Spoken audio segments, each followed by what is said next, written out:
Sa théorie même du raisonnement probable des anciens par induction, relativement aux influences subtiles des planètes les plus éloignées, par comparaison avec les effets familiers et puissants produits par le Soleil et la Lune sur la Terre, montre la tendance de son esprit. Parce que la science affirme que le Soleil nous communique la chaleur et la lumière, et que la Lune agit sur les marées, il pense que les anciens doivent avoir considéré les autres corps célestes comme exerçant le même genre d'influence sur nous physiquement et indirectement sur nos destinées. Ici, nous nous permettrons une digression. Il est fort difficile de déterminer, lorsqu'on n'est pas au courant de l'explication ésotérique de leur doctrine, comment les anciens envisageaient les corps célestes. Lorsque la philologie et la théologie comparée ont abordé la tâche ardue de l'analyse, elles n'ont jusqu'à présent donné que de maigres résultats. La forme allégorique du discours a souvent égaré nos commentateurs, jusqu'à leur faire plus d'une fois confondre les causes et les effets, et vice-versa. Dans le phénomène embarrassant de la corrélation des forces, nos plus grands savants eux-mêmes trouveront beaucoup de difficultés pour expliquer laquelle de ces forces est la cause et laquelle est l'effet, puisque chacune peut être tour à tour l'une et l'autre, et qu'elles sont toutes également convertibles.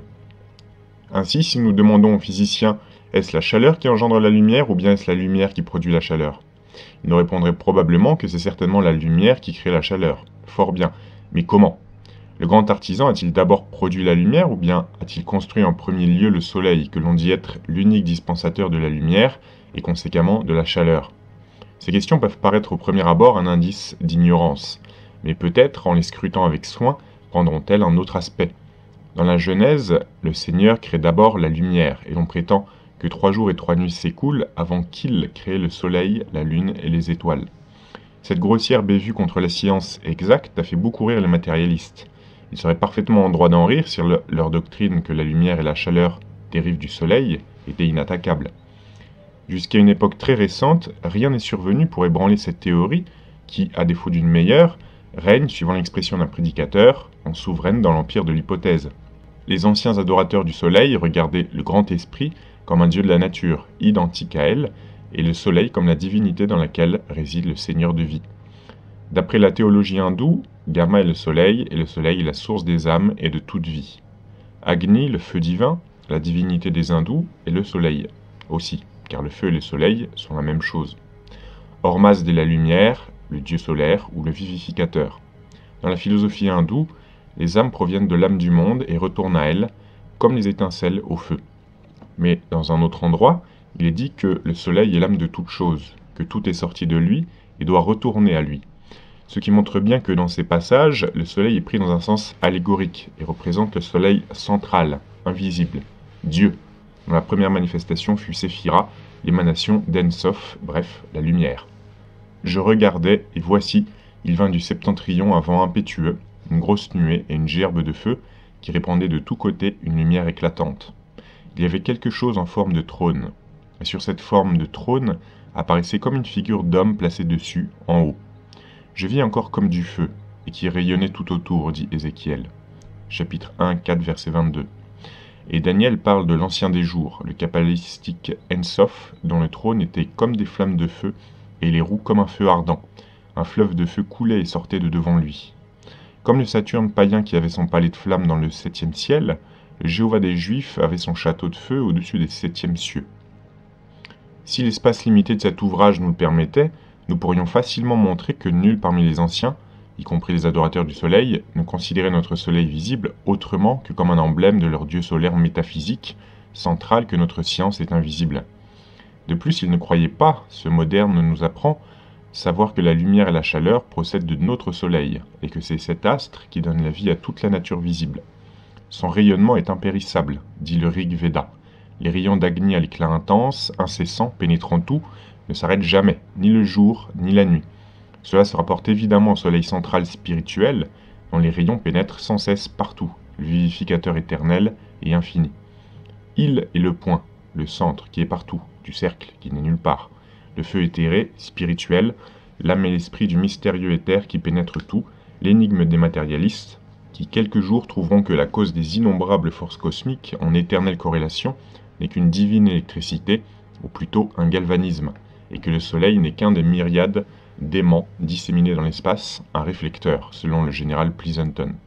Ils trouveront que le Soleil n'a pas en lui plus de chaleur que la Lune, ou que l'innombrable essaim d'étoiles étincelantes qui fourmillent dans l'espace. Ils reconnaîtront qu'il n'y a point de gravitation dans le sens newtonien, mais seulement une attraction et une répulsion magnétique, et que c'est en vertu de leur magnétisme que les mouvements des planètes du système solaire sont réglés, dans leur orbite respective, par leur magnétisme encore plus puissant du Soleil, et non point par leur poids ou gravitation. Ils apprendront cela et bien d'autres choses encore, mais jusque-là nous nous contenterons d'être raillés au lieu d'être brûlés vifs pour impiété ou enfermés dans un asile d'aliénés. Les lois du Manu sont les doctrines de Platon, Philon, Zoroastre, Pythagore et la Kabbale. C'est cette dernière qui peut résoudre l'ésotérisme de chaque religion. La doctrine kabbalistique du Père et du Fils allégorique est identique à la base du bouddhisme. Moïse ne pouvait pas révéler à la multitude les sublimes secrets de la spéculation religieuse, ni la cosmogonie de l'univers, tout cela reposant sur l'illusion hindoue, masque ingénieux voilant le Sanctum Sanctorum et qui a égaré tant de commentateurs théologiens. Les hérésies kabbalistiques reçoivent un appui inespéré des théories hétérodoxes modernes du général Pleasonton. D'après ses dires, fondés sur des faits bien plus incontestables que ceux des savants orthodoxes, l'espace entre le Soleil et la Terre doit être rempli par un agent matériel qui, autant que nous en pouvons juger par ses descriptions, répond à la lumière astrale kabbalistique. Le passage de la lumière à travers ce milieu doit produire un frottement énorme. Le frottement développe de l'électricité, et c'est cette électricité et les forces magnétiques corrélatives qui forment ces forces effrayantes de la nature, qui déterminent sur, dans et autour de notre planète les divers changements que l'on y remarque partout. Il démontre que la chaleur terrestre ne peut pas dériver directement du Soleil, car la chaleur monte. La force par laquelle la chaleur est produite est une force répulsive, dit-il, et comme elle est associée à l'électricité positive, elle est attirée vers la haute atmosphère par son électricité négative, toujours associée avec le froid, qui est l'opposé de l'électricité positive. Il affermit sa position en montrant que la Terre, qui, lorsqu'elle est couverte de neige, ne peut être affectée par les rayons du Soleil, est plus chaude là où la neige est plus épaisse. Il explique ce fait par la théorie que le rayonnement de la chaleur de l'intérieur de la Terre électrisée positivement, rencontrant la surface de la Terre, la neige électrisée négativement en contact avec cette surface, produit la chaleur. Il montre ainsi que ce n'est nullement au Soleil que nous sommes redevables de la lumière et de la chaleur, que la lumière est une création sui generis, qui est venue à l'existence lorsque la divinité voulut et prononça son fiat que la lumière soit, et que c'est cet agent matériel indépendant qui produit la chaleur par le frottement, en raison de son énorme et incessante rapidité de mouvement. Bref, c'est auprès de la première émanation des kabbalistes que le général Pleasonton nous introduit auprès de la séphira, ou intelligence divine, le principe féminin, qui, uni à Ensof, ou sagesse divine, le principe masculin, a produit toute chose visible et invisible. Il rit de la théorie couramment admise de l'incandescence du Soleil et de sa substance gazeuse. La réflexion de la photosphère solaire, dit-il, passant par les espaces planétaires et stellaires, doit avoir créé une grande quantité d'électricité et de magnétisme. L'électricité, par l'union de ses polarités opposées, émet de la chaleur et transmet du magnétisme à toutes les substances capables de le recevoir. Le Soleil, les planètes, les étoiles et les nébuleuses sont tous des aimants, etc. Si ce courageux et savant amateur parvient à bien établir sa thèse, les générations futures seront peu portées à rire de Paracelse et de sa lumière sidérale ou astrale, ou de sa doctrine de l'influence magnétique des étoiles et des planètes sur toute créature vivante, plante ou minérale de notre globe. De plus, si l'hypothèse de Pleasonton est reconnue exacte, la gloire transcendante de Tyndall sera grandement ternie. L'opinion publique est que le général livre un terrible assaut au savant physicien, qui a attribué au Soleil les effets calorifiques qu'il a éprouvés pendant une excursion dans les Alpes, et qui était tout simplement due à sa propre électricité vitale. La prépondérance de ces idées révolutionnaires en science nous amène à demander à ses représentants s'ils peuvent expliquer pourquoi la marée suit la Lune dans son mouvement circulaire. Le fait est qu'ils ne peuvent pas même faire la démonstration d'un phénomène aussi familier que celui-là, et qui n'est nullement un mystère pour les simples néophytes de l'alchimie et de la magie. Nous aimerions aussi savoir s'ils sont aussi incapables de nous dire pourquoi les rayons lunaires sont si toxiques et même mortels pour certains organismes. Pourquoi dans certaines parties d'Afrique et d'Inde, une personne dormant en clair de lune devient très souvent folle? Pourquoi les crises dans certaines maladies correspondent à des changements lunaires? Pourquoi les somnambules sont plus affectés à la pleine lune? Et pourquoi les jardiniers, les fermiers et les bûcherons persistent avec tant de ténacité dans l'idée que la végétation subit les influences lunaires? Plusieurs mimosas ouvrent ou ferment alternativement leurs pétales, suivant que la pleine lune se montre ou est cachée par les nuages. Les hindous de Travancore ont un proverbe populaire extrêmement significatif qui dit « Douze paroles valent mieux que crier. La mer est attirée par la froide lune et non par le soleil ardent. » Peut-être que celui ou ceux qui lancèrent ce proverbe dans le monde en savaient davantage sur la cause de cette attraction des eaux par la Lune que nous n'en savons. Ainsi, si la science ne peut expliquer la cause de cette influence physique, que pourrait-elle savoir des influences morales et occultes exercées par les corps célestes sur les hommes et sur leur destinée? Et pourquoi contredire toujours ce dont elle ne peut démontrer la fausseté? Si certains aspects de la Lune produisent des effets tangibles, si courants de tout temps dans l'expérience des hommes, quelle violence fait-on à la logique en admettant la possibilité qu'une certaine combinaison d'influences sidérales puisse aussi avoir une influence plus ou moins puissante? Si le lecteur veut bien se rappeler ce que disent les érudits auteurs de Unseen Universe au sujet de l'effet positif produit sur l'éther universel par une cause aussi infime que la simple pensée d'un homme, combien plus raisonnable ne lui semblera-t-il pas qu'on dise que les terribles impulsions imprimées à ce milieu commun par le mouvement de ces myriades de globes flamboyants parcourant les profonds espaces interstellaires peuvent nous affecter à un très haut degré et affecter cette Terre sur laquelle nous vivons? Si les astronomes ne peuvent nous expliquer la loi occulte par laquelle les parcelles flottantes de la matière cosmique s'agglomèrent pour former des mondes et prendre ensuite leur place dans le majestueux cortège qui se met sans cesse autour de quelques points central d'attraction, comment peut-on prétendre dire quelles influences mystiques peuvent ou ne peuvent pas se faire sentir à travers l'espace et agir sur les éléments de la vie sur cette planète ou sur d'autres? On ne sait presque rien des lois du magnétisme et des autres agents impondérables, presque rien non plus de leurs effets sur nos corps et notre mental. Et même ce qui en est connu est parfaitement démontré et attribué au hasard, ou à de curieuses coïncidences. Mais nous savons, grâce à ces coïncidences, qu'il y a des époques où certaines maladies, certaines tendances, certaines bonnes ou mauvaises fortunes de l'humanité sont plus prononcées que dans d'autres. Il y a des périodes d'épidémie morale aussi bien que physique. À une époque, l'esprit de controverse religieuse réveille les plus farouches passions dans la nature humaine, soit susceptible, provoquant la persécution mutuelle, l'effusion de sang, les guerres. À un autre, une épidémie de résistance à l'autorité constituée se répand sur la moitié du monde, comme en 1848, rapide et simultanée comme la contagion corporelle, la plus virulente. Le caractère collectif des phénomènes mentaux est démontré par une perturbation psychologique qui envahit et domine des milliers d'individus qu'elle dépouille de toute faculté pour ne leur laisser qu'une action automatique et qui fait naître l'idée populaire d'une possession démoniaque, idée justifiée, dans une certaine mesure, par les passions sataniques, les émotions et les actes qui accompagnent cette condition. À un moment donné, c'est la tendance collective à la retraite et à la contemplation, d'où le foisonnement du monachisme et des anachorètes. Dans un autre, c'est la manie de l'action, vers quelque but utopique aussi impraticable qu'inutile. De là, les milliers d'individus qui ont abandonné leurs parents, leur foyer, leur patrie, pour chercher une terre dont les pierres étaient d'or, ou se sont lancés dans des luttes d'extermination pour la conquête de villes sans valeur ou de déserts sans piste. L'auteur auquel nous empruntons ces lignes dit que la semence des vices et du crime paraît être répandue sous la surface de la société, et germer et porter ses fruits avec une rapidité déconcertante et une succession qui paralyse. En présence de ces phénomènes émouvants, la science reste sans voix. Elle n'essaye même pas de faire des conjectures sur leur cause, et c'est naturel, puisqu'elle n'a pas encore appris à regarder au-dehors de cette boule de boue sur laquelle nous vivons, et de sa lourde atmosphère, pour chercher les influences cachées qui agissent sur nous journellement, et même à chaque minute. Mais les anciens, dont l'ignorance entre guillemets est affirmée par M. Proctor, avaient parfaitement compris que les relations réciproques entre les corps planétaires sont aussi parfaites que celles qui existent entre les globules du sang qui flottent dans un fluide commun et que chacun d'eux est affecté par des influences combinées des autres, comme chacun affecte aussi toutes les autres à son tour.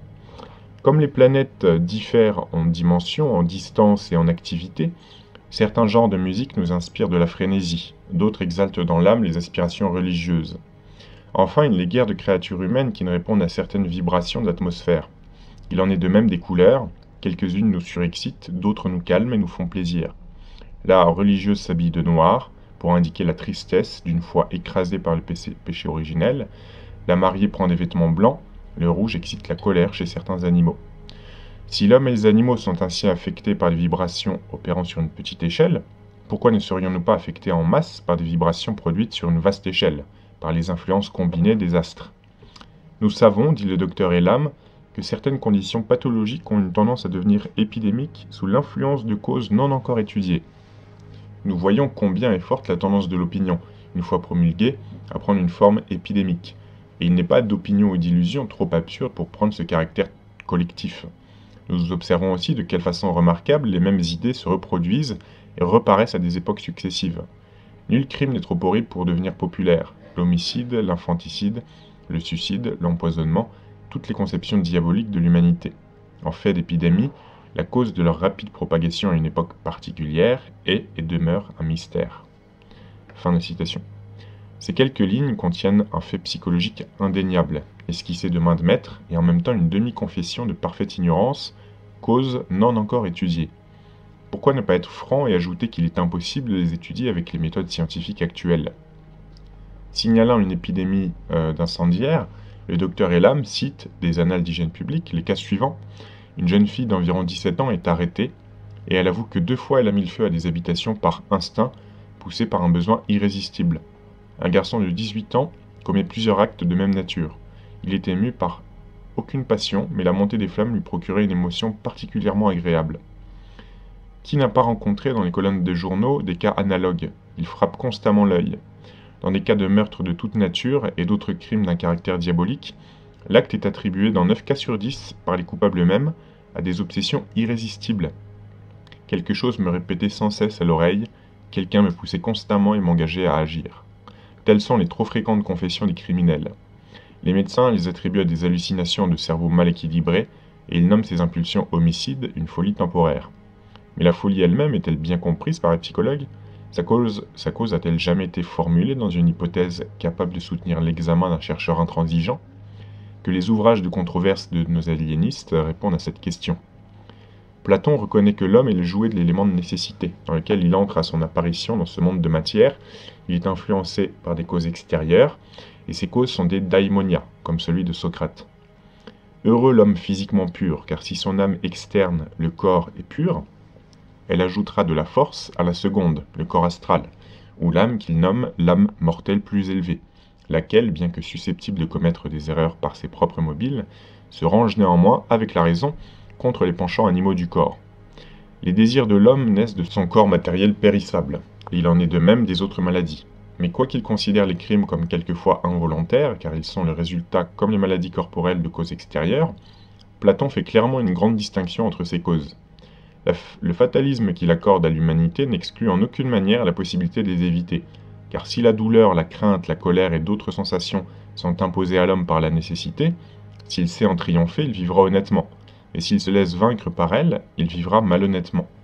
L'homme double, c'est-à-dire celui dont l'esprit divin immortel s'est enfui, en ne laissant que la forme animale et le corps astral, l'âme mortelle supérieure de Platon, est abandonné à ses seuls instincts, car il a été vaincu par tous les maux inhérents à la matière. Par conséquent, il devient le jouet docile des invisibles, être d'une matière sublimée, errant dans notre atmosphère et toujours prêt à influencer ceux qui ont été justement abandonnés par leur immortel conseiller, le divin esprit nommé génie par Platon. Suivant ce grand philosophe initié, celui qui a vécu honnêtement durant le temps qui lui avait été assigné, retournera habiter son étoile, et y mènera une existence bénie et conforme à sa nature.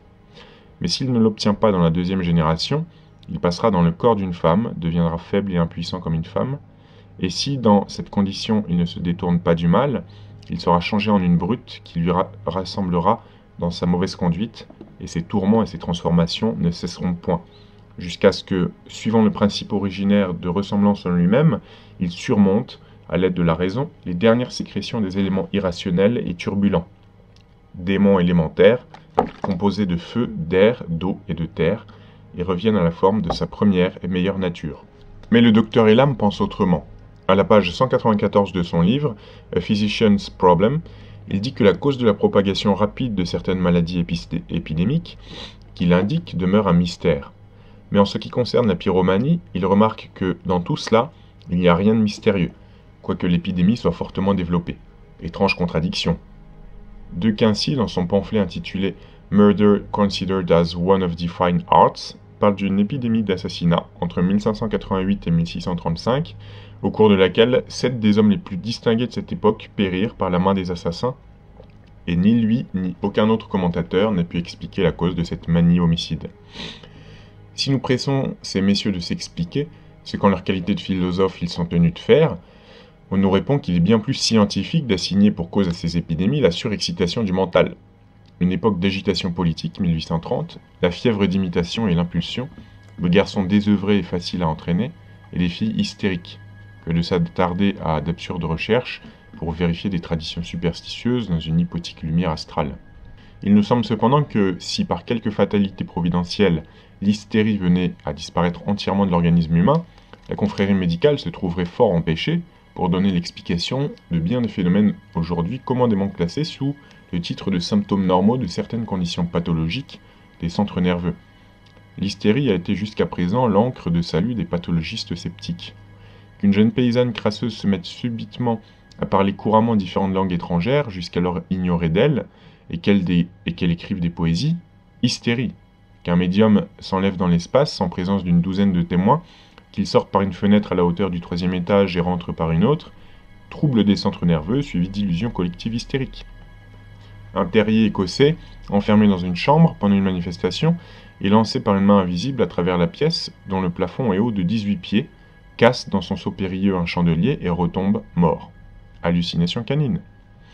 La science véritable, dit le Dr Fenwick dans Strange Story de Bulwer-Lytton, n'a pas de croyance.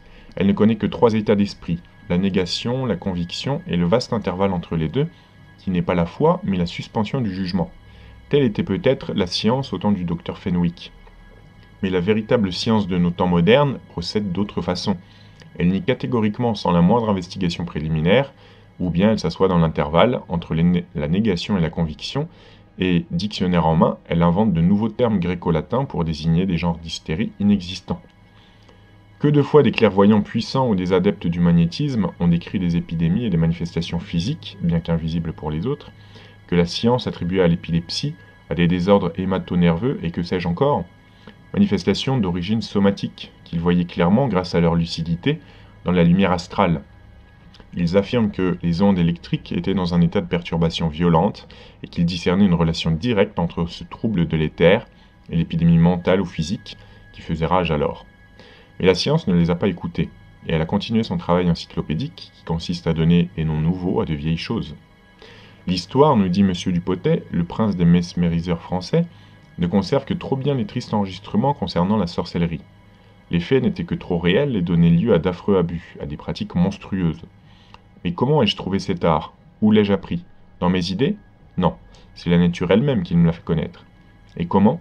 En produisant sous mes yeux, sans que je les cherchasse d'abord, des faits indubitables de sorcellerie et de magie. Qu'était-ce en effet que le sommeil magnétique? Un résultat de la puissance magique. Et qui détermine ces attractions, ces penchants subtils, ces faveurs, ces antipathies, ces crises, ces convulsions que l'on peut rendre durables, si ce n'est le principe même que nous employons, l'agent trop certainement connu des hommes du passé? Ce que vous appelez fluide nerveux ou magnétisme, les anciens l'appelaient puissance occulte ou pouvoir de l'âme, suggestion, magie.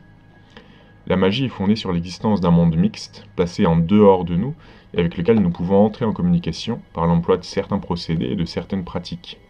Un élément existant dans la nature, inconnu de la plupart des hommes, s'empare de quelqu'un, le flétrit et le terrasse, comme un terrifiant ouragan le fait d'un jonc. Il éparpille au loin les hommes, les frappe en 1000 endroits à la fois, sans qu'il leur soit permis d'apercevoir l'ennemi invisible ou d'être capable de se protéger. Tout cela est démontré. Mais que cet élément puisse choisir des amis et adopter des favoris, qu'il obéisse à leurs pensées, qu'il réponde à la voix humaine et comprenne le sens de signes tracés, voilà ce que les gens ne peuvent réaliser, et ce que leur raison rejette. Et c'est ce que j'ai vu, et je le dis résolument, ce qui est pour moi un fait et une vérité à jamais démontrée. Si j'entrais dans de plus longs détails, on pourrait aisément comprendre qu'il existe autour de nous, comme en nous-mêmes, des êtres mystérieux qui ont un pouvoir et une forme, qui entrent et sortent à volonté malgré les portes les mieux closes. En outre, le grand magnétiseur nous apprend que la faculté de diriger ce fluide est une propriété physique résultant de notre organisation. Il passe à travers tous les corps. Toute chose peut être employée comme un conducteur pour les opérations magiques, et peut conserver le pouvoir de produire à son tour les effets. Cette théorie est commune à tous les philosophes hermétiques. Le pouvoir de ce fluide est tel qu'il n'est point de force physique ou chimique capable de le détruire. Il y a une très petite analogie entre des fluides impondérables connus des physiciens et ce fluide magnétique animal. Fin de citation. Si nous nous reportons maintenant au Moyen-Âge, nous trouvons entre autres Cornelius Agrippa, qui nous dit précisément la même chose. La force universelle, toujours changeante, l'âme du monde, peut féconder quoi que ce soit en lui infusant ses propriétés célestes. Préparés suivant la formule enseignée par la science, ces objets reçoivent le don de nous communiquer leurs vertus. Il suffit de les porter pour les sentir aussitôt opérer sur l'âme, aussi bien que sur le corps. L'âme humaine possède par le seul fait d'être de même essence que toute la création, un pouvoir merveilleux. Celui qui en possède le secret peut s'élever dans la science et les connaissances humaines aussi haut que son imagination peut atteindre.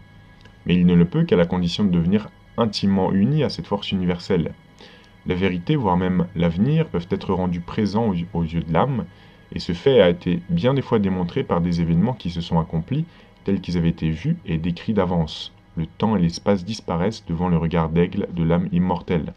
Son pouvoir est sans limite. Elle frappe à travers l'espace et enveloppe de sa présence un homme. Quelle que soit la distance, elle peut plonger en lui et le pénétrer entièrement et lui faire entendre la voix de la personne à qui elle appartient, comme si cette personne était dans la chambre. Fin de la citation. Si nous ne voulons pas chercher nos preuves ou nos renseignements dans la philosophie hermétique du Moyen-Âge, nous pouvons aller plus avant encore dans l'Antiquité et choisir dans la grande pléiade des philosophes des siècles qui ont précédé notre ère, quelqu'un qui puisse le moins être accusé de superstition et de crédulité, Cicéron.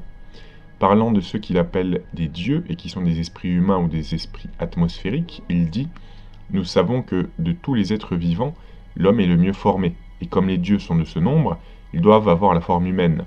Je ne veux pas dire que les dieux ont corps et sang en eux, je dis qu'ils semblent avoir des corps avec du sang. » Épicure, pour qui les choses cachées étaient aussi tangibles que s'il les eût touchées du doigt, nous apprend que les dieux ne sont pas généralement visibles, mais qu'ils sont intelligibles, qu'ils ne sont pas des corps solides, mais que nous pouvons les reconnaître par leur image qui passe, que comme il y a assez d'atomes dans l'espace infini pour produire de telles images, celles-là se produisent devant nous, et nous donnent une idée de ce que sont ces bienheureux êtres immortels.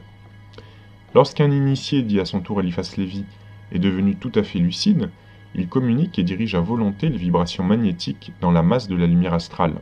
Transformée en lumière humaine au moment de la conception, elle, la lumière, devient la première enveloppe de l'âme. Par combinaison avec les fluides les plus subtils, elle forme un corps éthéré ou le fantôme sidéral qui n'est entièrement dégagé qu'au moment de la mort. Projeter ce corps éthéré à n'importe quelle distance le rend plus objectif et tangible en condensant sous sa forme fluidique les ondes de son essence mère. Voilà le grand secret de l'adepte magicien. La magie théurgique est la dernière expression de la science psychologique occulte.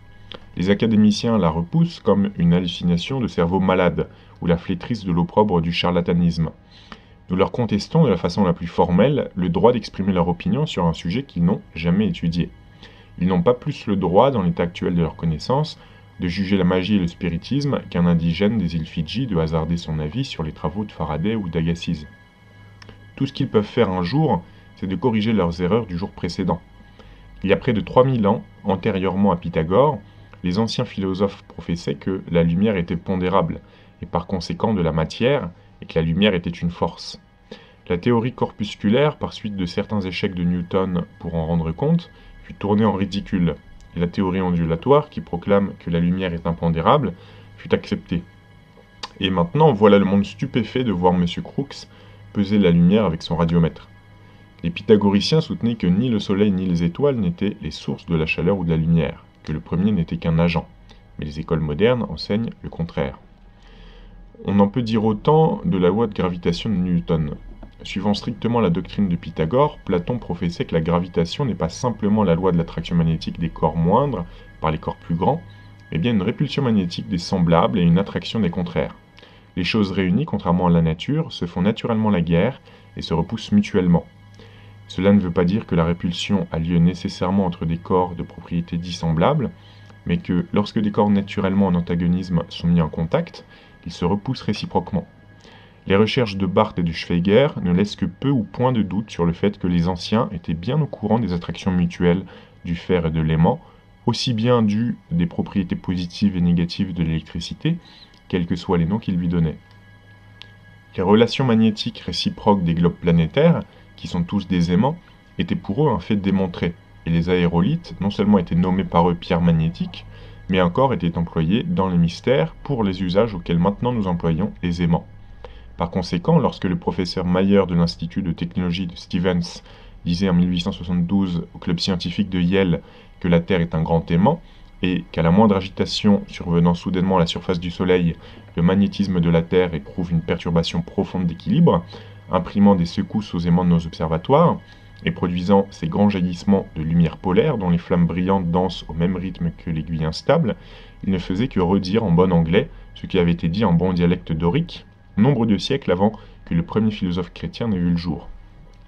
Les prodiges accomplis par les prêtres de la magie théurgique sont si bien prouvés, et l'évidence en est si accablante, si le témoignage des hommes a une valeur quelconque, que plutôt que de reconnaître que les théurgistes païens l'emportaient de loin sur les chrétiens, en fait de miracles, Sir David Brewster leur accorde pieusement qu'ils avaient atteint la plus haute efficacité en physique et en tout ce qui est dû au domaine de la philosophie naturelle. La science se trouve ainsi dans une désagréable alternative. Elle se voit obligée de confesser que les anciens physiciens étaient supérieurs en savoir à ses représentants modernes, ou bien qu'il existe quelque chose dans la nature, au-delà de la science physique, et que l'esprit possède des pouvoirs auxquels nos philosophes n'ont jamais songé. Les erreurs que nous commettons dans une science que nous avons cultivée tout spécialement, dit Bulwer-Lytton, ne peuvent le plus souvent être aperçues qu'à la lumière d'une science différente, tout autant spécialement cultivée par un autre. Rien n'est plus aisé à expliquer que les possibilités les plus élevées de la magie. À la lumière radieuse de l'océan magnétique universel, dont les ondes électriques relient le cosmos et pénètrent chaque atome dans leur mouvement incessant, les disciples de Mesmer, malgré l'insuffisance de leurs expériences, perçoivent par intuition l'alpha et l'oméga du grand mystère. Seule l'étude de cet agent, qui est le souffle divin, peut ouvrir les portes du secret de la psychologie et de la physiologie, des phénomènes cosmiques et spirituels. La magie, dit Psellus, formait la dernière partie de la science sacerdotale. Elle scrutait la nature, les pouvoirs et les qualités de toutes les choses sublunaires. Les éléments et leurs parties, les animaux, toutes les variétés de plantes et de fruits, les pierres et les herbes. Bref, elle étudiait l'essence et le pouvoir de chaque chose. C'est donc ainsi qu'elle arrivait à produire ses effets. Elle formait des statues magnétisées qui procuraient la santé, elle faisait diverses figures ou objets, nommés talismans, qui pouvaient également devenir des instruments de maladie aussi bien que de santé. Souvent aussi, au moyen de la magie, on fait apparaître le feu céleste et alors les statues rient et les lampes s'allument spontanément. Si la découverte moderne de Galvani met en mouvement les membres d'une grenouille morte et force le visage d'un homme mort à exprimer par la contorsion des traits les émotions les plus variées, depuis la joie jusqu'à la colère diabolique, le désespoir et l'horreur, les prêtres païens, à moins que les preuves combinées des témoignages d'hommes très dignes de foi de jadis n'aient plus aucune valeur, accomplissaient le prodige plus grand encore de faire transpirer et rire leurs statues de marbre et de métal. Le pur feu céleste des autels païens était de l'électricité, tirée de la lumière astrale. C'est pourquoi les statues, convenablement préparées pour cela, pouvaient sans aucune accusation de superstition être douées de la propriété de donner santé et maladie par contact, aussi bien qu'une ceinture galvanique moderne, ou qu'une batterie surchargée. Les savants sceptiques, aussi bien que les matérialistes ignorants, se sont beaucoup amusés pendant les 2 derniers siècles des absurdités attribuées à Pythagore par son biographe Jamblique. On dit que le philosophe de Samos avait persuadé un ours de ne plus manger de chair humaine, qu'il a forcé un aigle blanc à descendre des nuages pour venir à lui, et qu'il l'a apprivoisé en le caressant avec la main et en lui parlant. Dans d'autres circonstances, Pythagore dissuada un bœuf de manger des fèves, en murmurant tout simplement quelques mots à son oreille. Ô ignorance et superstition de nos ancêtres, que vous paraissez ridicule aux yeux de nos générations éclairées. Analysons néanmoins ces absurdités. Chaque jour, nous voyons des hommes illettrés, propriétaires de ménageries ambulantes, apprivoiser et subjuguer complètement les animaux les plus féroces uniquement par la puissance de leur volonté irrésistible. Bien plus nous avons en ce moment en Europe plusieurs frêles jeunes filles de moins de 20 ans qui ne craignent pas de le faire. Tout le monde a pu voir ou entendre parler du pouvoir aux allures magiques de quelques magnétiseurs et psychologues. Ils tiennent leur sujet sous leur domination pendant un temps illimité. Regazzoni le magnétiseur, qui produisit une si grande sensation en France et à Londres, accomplissait des choses plus extraordinaires que celles attribuées à Pythagore. Pourquoi donc accuser les biographes anciens, d'hommes tels que Pythagore et Apollonius du Tyane, d'imposture volontaire ou d'absurde superstition? Lorsqu'on voit la majorité de ceux qui se montrent si incrédules de la puissance magique que possédaient les philosophes de l'Antiquité, et rient des anciennes théogonies et des mensonges de la mythologie, témoigner néanmoins leur foi implicite dans les récits et l'inspiration de leur Bible, osant à peine exprimer un doute, même sur cette monstrueuse absurdité de Josué arrêtant la marche du soleil, l'on ne peut que s'associer à la juste réflexion de Godfrey Higgins. Lorsque je vois des hommes instruits, dit-il, croire au pied de la lettre à la Genèse que les anciens, avec toute leur défaillance, avaient trop de bon sens pour admettre autrement que comme une allégorie, je suis tenté de douter de la réalité du progrès du mental humain. Un des rares commentateurs des auteurs de l'Antiquité grecque et romaine qui se sont montrés équitables envers eux au point de vue du développement mental est Thomas Taylor. Dans sa traduction de la vie de Pythagore de Jamblique, nous trouvons la remarque suivante. Puisque Pythagore, comme nous l'apprend Jamblique, qui avait été initié à tous les mystères de Byblos et de Tyr, aux opérations sacrées des Syriens et aux mystères des Phéniciens, puisqu'il avait passé 22 ans dans les mystérieux sanctuaires des temples égyptiens, qu'il s'était associé aux mages de Babylone, et avait été instruit par eux dans leur vénérable science, il n'est nullement surprenant qu'il fût très versé en magie, en théurgie, et qu'il fût par conséquent capable de faire des choses qui surpassent le pouvoir simplement humain, et qui paraissent parfaitement incroyables aux vulgaires. L'éther universel n'était pas à leurs yeux simplement quelque chose remplissant toute l'étendue du firmament inhabité. C'était un océan sans bornes, peuplé comme nos mers de créatures monstrueuses et d'autres plus petites, et possédant dans chacune de ses molécules des germes de vie. Comme les tribus aquatiques qui fourmillent dans nos océans et dans nos moindres cours d'eau, chaque espèce ayant un habitat curieusement adapté à sa nature, quelques-unes amicales et d'autres hostiles à l'homme, quelques-unes agréables et d'autres effrayantes à voir, celles-ci cherchant un refuge dans des renfoncements tranquilles ou dans des rades bien abritées, celles-là parcourant de grandes surfaces d'eau, les diverses races d'esprits élémentales habitent, suivant eux, des parties différentes du grand océan de l'éther, étant exactement adaptées à leurs conditions respectives. Si nous ne perdons pas de vue le fait que la course des planètes dans l'espace doit créer une perturbation aussi absolue, dans ce milieu plastique et atténué, que le passage d'un boulet de canon dans l'air ou d'un bateau dans l'eau, et cela sur une échelle cosmique, nous comprendrons en admettant le bien fondé de nos prémices que certains aspects planétaires peuvent produire une agitation beaucoup plus violente dans ces vagues éthérées et y occasionner des courants plus prononcés dans une direction donnée que d'autres. Nous pouvons aussi dans ce cas nous expliquer pourquoi, du fait de ces diverses positions des astres et des multitudes d'esprits élémentaux, amis ou ennemis, peuvent être déversés dans notre atmosphère ou dans quelques parties de celle-ci et rendre le fait sensible par les effets qui s'ensuivent. Conformément aux doctrines anciennes, les esprits élémentaux, dépourvus d'âme, étaient créés par le mouvement incessant inhérent à la lumière astrale. La lumière est une force et celle-ci est produite par la volonté. Comme la volonté procède d'une intelligence qui ne peut se tromper, car elle est la loi et n'a rien des organes matériels de la pensée humaine, étant la plus pure émanation de la divinité suprême, le Père de Platon, elle évolue depuis le commencement des temps, suivant d'immuables lois, le matériau nécessaire pour les générations subséquentes de ce que nous appelons les races humaines. Toutes ces races, qu'elles appartiennent à notre planète ou à une autre, parmi les myriades parsemées dans l'espace, ont leur corps céleste élaboré dans la matrice avec les corps d'une certaine classe de ces êtres élémentaux qui sont morts dans les mondes invisibles. Dans la philosophie ancienne, il n'y avait pas de chaînon manquant à reconstituer au moyen de ce que Tyndall appelle une imagination éduquée. Il n'y avait point de vide à remplir avec des volumes de spéculation matérialiste, rendus nécessaires par l'absurde tentative de résoudre une équation en n'ayant qu'un seul terme. Nos ancêtres ignorants ont suivi la loi d'évolution dans l'univers entier. Or, comme cette règle tient bon, et qu'elle rend parfaitement compte de la progression graduelle des êtres, depuis la nébuleuse jusqu'à l'homme physique, de même ils suivent la trace d'une série ininterrompue d'entités depuis l'éther universel jusqu'à l'esprit incarné de l'homme. Ces évolutions s'opèrent en effet du monde de l'esprit à celui de la matière grossière, et repassent à travers celle-ci pour retourner à la source de toute chose. La descendance des espèces était pour les anciens une descente de l'esprit, source primitive de tout, dans l'avilissement de la matière. Dans cette chaîne complète de développement, les esprits élémentaires avaient une place distincte, intermédiaire entre les extrêmes, comme le chaînon manquant de Darwin entre le singe et l'homme. Aucun auteur n'a donné une description plus vraie et plus poétique de ces êtres que Sir Bulwer-Lytton, l'auteur de Zanoni. Lui-même, non une chose de matière mais une idée de joie et de lumière, ses paroles semblent un écho fidèle de souvenirs plutôt qu'une exubérante saillie de l'imagination. Je cite « L'homme est arrogant en proportion de son ignorance », fait-il dire par le sage Mejnour à Glinden. Pendant plusieurs siècles, il n'a vu dans le monde innombrables qui resplendissent dans l'espace comme les bulles d'un océan sans rivage que de minuscules chandelles, que la Providence a bien voulu allumer, sans autre but que de rendre la nuit plus agréable à l'homme.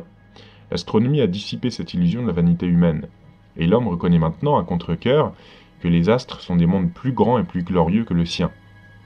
Ainsi, partout dans cet immense ensemble, la science donne une nouvelle vie à la lumière. Raisonnant donc par analogie évidente, si ni une feuille d'arbre ni une goutte d'eau n'existe qui ne soit, aussi bien que l'étoile la plus éloignée, un monde habitable et vivant, si l'homme lui-même est un monde pour d'autres vies, et si des millions et des milliards d'êtres peuplent les rivières de son sang, y habitent son corps, comme les hommes peuplent la terre, le sens commun, si nos savants en avaient, devrait suffire pour nous apprendre que l'ambiance infinie que vous nommez espace, l'impalpable, sans bornes, qui sépare la Terre de la Lune et des étoiles, est rempli aussi de sa vie correspondante et appropriée. N'est-il pas absurde de supposer que des êtres pullulent sur une feuille et qu'ils sont absents des immensités de l'espace ? La loi de la grande doctrine n'admet pas même la perte d'un atome. Elle ne reconnaît pas d'endroit où ne vivent quelques êtres. Peut-on donc admettre que l'espace, qui est lui-même infini, soit seul désert, seul sans vie, seul plus inutile dans le plan universel que la moindre feuille peuplée est que le globule habité? Le microscope nous fait voir les créatures sur la feuille, mais aucune lunette n'a encore été inventée pour découvrir les êtres plus nobles et mieux doués qui planent dans l'air illimité. Et pourtant, entre eux et l'homme, il existe une mystérieuse et terrible affinité. Mais d'abord, pour franchir cette barrière, l'âme, avec laquelle nous écoutons, doit être épurée par un ardent enthousiasme qui la purifie de tous les désirs terrestres. Ainsi préparée, elle peut appeler la science à son aide. La vue peut être rendue plus subtile, les nerfs plus sensibles, l'esprit plus vif et plus libre. Et l'élément lui-même, l'air, l'espace peut être rendu, par certains secrets de haute chimie, plus palpable et plus clair. Et cela n'est pas de la magie comme disent les gens crédules, car ainsi que je l'ai déjà dit, la magie, science qui viole la nature, n'existe pas. C'est une science grâce à laquelle la nature peut être contrôlée. Or, dans l'espace, il y a des millions d'êtres, non pas spirituels au sens littéral du mot, car ils ont tous, comme les animalcules invisibles à l'œil nu, certaines formes de matière, mais d'une matière si délicate, si aérienne, si subtile, qu'elle est comme une pellicule qui enveloppe l'esprit. Cependant, en vérité, ces races diffèrent beaucoup entre elles. Quelques-unes se distinguent par une sagesse remarquable, d'autres par une affreuse malignité. Ceux-ci sont hostiles à l'homme comme les démons.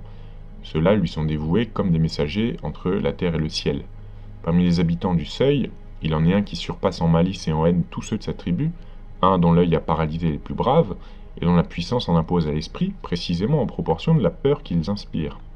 Telle est l'esquisse incomplète des êtres élémentaires dénués d'esprit divin, tracée par un homme que bien des gens soupçonnent d'en savoir beaucoup plus long qu'il n'est disposé à en convenir devant un public incrédule. Dans le chapitre suivant, nous tâcherons d'expliquer quelques-unes des théories ésotériques des initiés du sanctuaire sur ce que l'homme a été, est et peut être. Les doctrines qu'ils enseignaient dans les mystères, source d'où sont sortis l'Ancien et en partie le Nouveau Testament, appartiennent aux plus hautes notions de la morale et de la révélation religieuse. Tandis que leur sens littéral était abandonné en pâture au fanatisme des classes inférieures, qui ne raisonnent pas, les plus élevées, dont la majorité était composée d'initiés, poursuivaient leurs études dans le silence solennel des temples et leur culte du Dieu unique du ciel. Les théories de Platon dans le banquet sur la création des hommes primitifs et l'essai de cosmogonie du Timée doivent être prises allégoriquement si nous devons les accepter du tout. C'est le sens pythagoricien caché dans Timée, Cratyle et Parménide, et quelques autres trilogies et dialogues que les néoplatoniciens ont essayé d'exposer, autant que le vœu théurgique du secret leur permettait de le faire.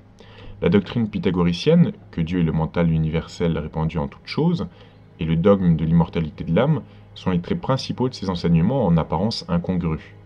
La piété et la grande vénération de Platon pour les mystères sont une garantie suffisante qu'il n'aurait jamais consenti à se laisser entraîner à d'indiscrètes révélations, oubliant la responsabilité que ressent chaque adepte.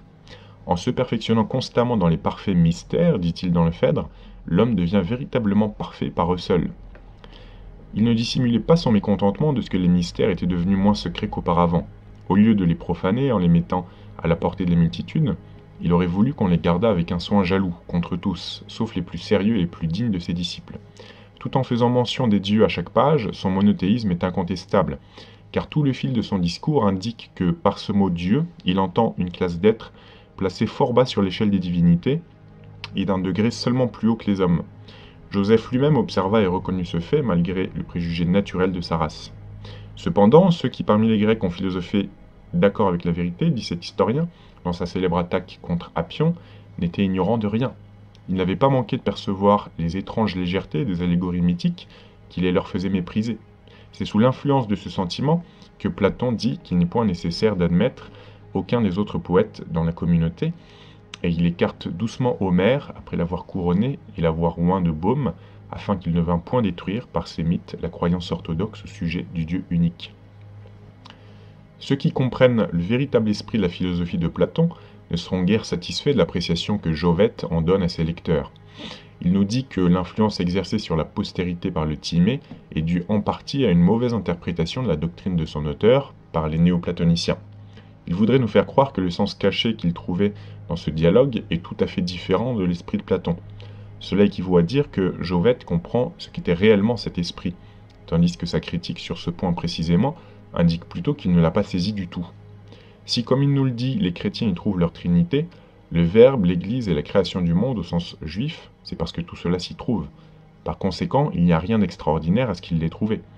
L'édifice extérieur est le même, mais l'esprit qui animait la lettre morte de l'enseignement du Maître s'est envolé. nous le chercherions en vain dans les dogmes arides de la théologie chrétienne. Le Sphinx est encore le même que des siècles avant l'ère chrétienne, mais Oedipe n'est plus là. Il est mort parce qu'il a donné au monde ce que le monde n'était pas assez mûr pour recevoir. C'était la personnification de la vérité, et il fallait qu'il mourût, parce que toute grande vérité doit périr, avant de renaître, comme le phénix de ses cendres. Chaque traducteur des œuvres de Platon a remarqué l'étrange similitude entre la philosophie des ésotéristes et des doctrines chrétiennes, et chacun d'eux a essayé de l'interpréter conformément à ses propres sentiments religieux.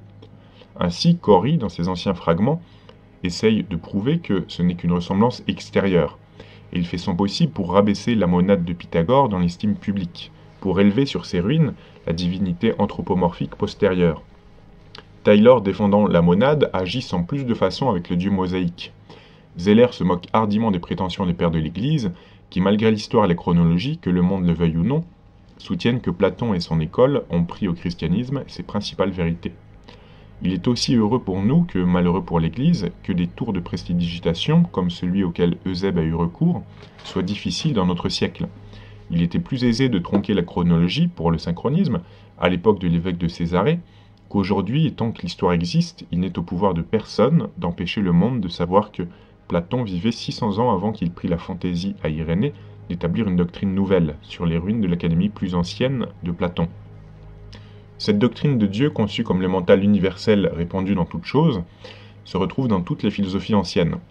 Les données du bouddhisme, qui ne peuvent jamais être mieux comprises que lorsqu'on étudie la philosophie pythagoricienne, leur fidèle reflet, dérivent de cette source, aussi bien que la religion de Brahma et le christianisme primitif. Le cours purificateur des transmigrations, les métempsychoses, quoique grossièrement anthropomorphisées plus tard, ne peuvent être considérées que comme une doctrine supplémentaire, défigurée par la sophistique des théologiens, pour avoir une emprise plus solide sur les croyants, par une superstition populaire. Ni le Bouddha Gautama, ni Pythagore n'ont prétendu enseigner cette allégorie purement métaphysique, dans un sens littéral. Ésotériquement, elle est expliquée dans le mystère du Kunbun, et se rapporte aux pérégrinations purement spirituelles de l'âme humaine. Ce n'est point dans la lettre morte de la littérature sacrée des bouddhistes que les penseurs peuvent s'attendre à trouver la véritable solution de ces subtilités métaphysiques. Celle-ci fatigue la pensée par l'inconcevable profondeur de leur raisonnement, et l'étudiant n'est jamais plus éloigné de la vérité que lorsqu'il se croit le plus près de la découvrir. On ne peut obtenir la clé des doctrines du système embarrassant du bouddhisme qu'en procédant strictement suivant la méthode de Pythagore et de Platon, c'est-à-dire des universaux aux particuliers. Cette clé se trouve dans les données raffinées et mystiques de l'influx spirituel de la vie divine. Quiconque ne connaît point ma loi, dit Bouddha, et meurt dans cet état, doit retourner à la terre, jusqu'à ce qu'il devienne un parfait samanéen. Pour atteindre ce but, il faut qu'il détruise en lui la trinité de Maya. Il faut qu'il éteigne ses passions, qu'il s'unisse et s'identifie avec la loi, l'enseignement de la doctrine secrète, et qu'il comprenne la religion de l'annihilation. Ici, l'annihilation s'applique uniquement à la matière, celle du corps visible, aussi bien que celle du corps invisible, car à l'âme astrale, père-esprit, est encore de la matière, quelque subtile qu'elle soit. Le même livre dit que ce que faux Bouddha entend est que la substance primitive est éternelle et immuable. Sa plus haute révélation est l'éther pur, lumineux, l'espace infini, sans limite, non pas un vide résultant de l'absence de forme, mais au contraire la source de toute forme et antérieure à elle. Mais la présence même de ces formes dénote que c'est la création de Maya et toutes ses œuvres sont comme le néant, devant l'être incréé, l'esprit, dans le profond repos sacré duquel tout mouvement doit pour toujours cesser. Dans la philosophie bouddhique, l'annihilation veut dire seulement une dispersion de la matière, sous quelque forme ou apparence que ce soit, car tout ce qui a une forme a été créé et doit par conséquent périr tôt ou tard. C'est pourquoi une chose temporaire, bien que permanente en apparence, n'est qu'une illusion. Maya, car comme l'éternité n'a ni commencement ni fin, la durée plus ou moins prolongée de quelque forme particulière passe, pour ainsi dire, comme un éclair. Avant que nous ayons eu le temps de nous rendre compte que nous l'avons vu, il est passé et disparu pour toujours. Et il s'ensuit que même notre corps astral fait d'éther pur n'est qu'une illusion de la matière, tant qu'il conserve sa forme terrestre. Cette dernière change, dit le bouddhiste, suivant les mérites ou les démérites de la personne, durant sa vie, et c'est la métempsychose. Lorsque l'entité spirituelle se sépare entièrement de toute parcelle de matière, alors seulement elle entre dans l'éternel et immuable nirvana. Elle existe en esprit dans le néant, en tant que forme, que figure, qu'apparence, elle est complètement annihilée, et ainsi elle ne mourra plus, car l'esprit seul n'est point Maya, mais la seule réalité, dans un univers illusoire de forme toujours transitoire. C'est sur cette doctrine bouddhique que les pythagoriciens ont basé les principaux dogmes de leur philosophie. Cet esprit qui donne la vie et le mouvement et tient de la nature de la lumière, disent-ils, peut-il être réduit à une non-entité? Cet esprit sensible qui dans les bêtes exerce la mémoire, une des facultés rationnelles, peut-il périr et être réduit à néant? Et Whitelock Bulstrode, dans sa remarquable défense de Pythagore, explique cette doctrine en ajoutant « Si vous dites que les animaux exhalent leur esprit dans l'air et qu'ils y disparaissent, c'est précisément ce que je prétends. L'air, en réalité, est l'endroit le plus convenable pour les recevoir, étant d'après Laërce rempli d'âme et suivant Épicure plein d'atomes, les principes de toute chose, car même cet espace dans lequel nous marchons et dans lequel les oiseaux volent a une nature d'autant plus spirituelle qu'il est invisible, et c'est pour cela qu'il peut bien recevoir des formes, puisque les formes de tous les corps le sont aussi, et nous ne voyons ni n'entendons que leurs effets. L'air lui-même est trop subtil, et au-dessus de la capacité du temps. Qu'est donc l'éther dans la région supérieure, et quelles sont les influences ou les formes qui en descendent? Les esprits des créatures, disent les pythagoriciens, qui sont les émanations des parties les plus sublimées de l'éther, des émanations des souffles, mais non point des formes. L'éther est incorruptible. Tous les philosophes s'accordent à ce propos. Et ce qui est incorruptible, loin d'être annihilé lorsqu'il se débarrasse de la forme, a de bons droits à l'immortalité. Mais quelle est cette chose, disent les bouddhistes, qui n'a point de corps, point de forme, qui est impondérable, invisible et indivisible, qui existe et qui n'est point? C'est Nirvana. Ce n'est rien, ce n'est pas une région, c'est plutôt un état. Dès qu'il a atteint le Nirvana, l'homme est exempt des effets des quatre vérités, car un effet ne peut être produit que par une cause, et toute cause est annihilée dans cet état. Ces quatre vérités sont la base de toute la doctrine bouddhique du nirvana. Ce sont, dit le livre de Prajna Paramita, Perfection de sagesse, 1. L'existence de la souffrance, 2. La production de la souffrance, 3. L'annihilation de la souffrance, 4. La voie pour arriver à l'annihilation de la souffrance. Quelle est la source de la souffrance? L'existence. La naissance existant, la décrépitude et la mort s'en suivent, car là où il y a une forme, il y a une cause pour la douleur et la souffrance. L'esprit seul n'a pas de forme, et par conséquent on ne peut pas dire qu'il existe. Lorsque l'homme éthéré intime, parvient au point où il devient complètement spirituel, par conséquent sans forme, il a atteint l'état de bonheur parfait. L'homme, en tant qu'être objectif, est annihilé, mais l'entité spirituelle, avec son existence subjective, vivra éternellement, car l'esprit est incorruptible et immortel. C'est par l'esprit des enseignements de Bouddha et de Pythagore que nous pouvons si aisément reconnaître l'identité de leur doctrine. L'âme universelle pénétrant tout, l'anima mundi et le nirvana. Et le Bouddha en tant que nom générique est la monade anthropomorphisée de Pythagore. Lorsqu'il repose en nirvana, la félicité finale, le Bouddha est la monade silencieuse, vivant dans les ténèbres et le silence. Il est aussi le Brahme sans forme, la divinité sublime, mais inconnaissable, qui pénètre tout l'univers d'une façon invisible. Chaque fois qu'il se manifeste, désirant se faire connaître à l'humanité sous une forme intelligible pour notre esprit, que nous l'appelions un avatar ou un roi messie, ou une permutation de l'esprit divin, ou le logos, ou Christos c'est tout un, c'est une seule et même chose. Dans chacun de ces cas, c'est le Père qui est dans le Fils, et le Fils qui est dans le Père. L'esprit immortel a d'ombre l'homme mortel. Il entre en lui, et pénétrant tout son être, il en fait un Dieu qui descend dans son tabernacle terrestre. Chaque homme peut devenir un Bouddha, dit la doctrine. Et ainsi, à travers l'interminable série des âges, nous voyons de temps à autre des hommes réussir plus ou moins à s'unir avec Dieu, suivant l'expression reçue, avec leur propre esprit, comme nous devrions dire. Les bouddhistes appellent ces hommes des arhats. Un arhat est presque un Bouddha, et nul ne l'égale en science infuse, ni en pouvoir miraculeux. Certains fakirs démontrent pratiquement cette théorie, comme l'a prouvé Jacques Oliot. On reconnaît même dans les soi-disant récits fabuleux de certains livres bouddhiques, lorsqu'ils sont dépouillés de leur masque allégorique, les doctrines secrètes enseignées par Pythagore. Les livres palis, nommés les Jutakas, donnent les 550 incarnations aux métempsychoses de Bouddha. Il raconte comment il est apparu sous chaque forme de vie animale, et comment il a animé chaque être sensible sur la terre, depuis l'insecte infinitésimal, jusqu'à l'oiseau, le mammifère et finalement l'homme, l'image microcosmique de Dieu sur terre. Cela doit-il être pris au pied de la lettre? Cela nous est-il donné comme une description des transformations réelles et de l'existence d'un seul et même esprit immortel, divin, qui tour à tour a animé chaque classe d'êtres sensibles?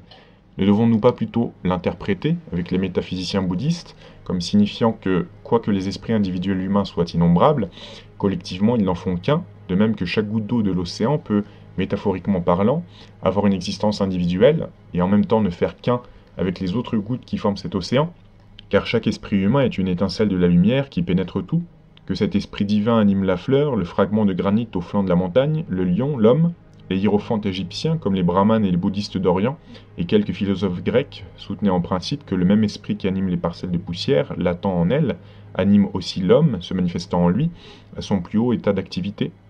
La doctrine de réabsorption graduelle de l'âme humaine dans l'essence de l'esprit primordial, duquel elle est issue, était universelle aussi à une époque.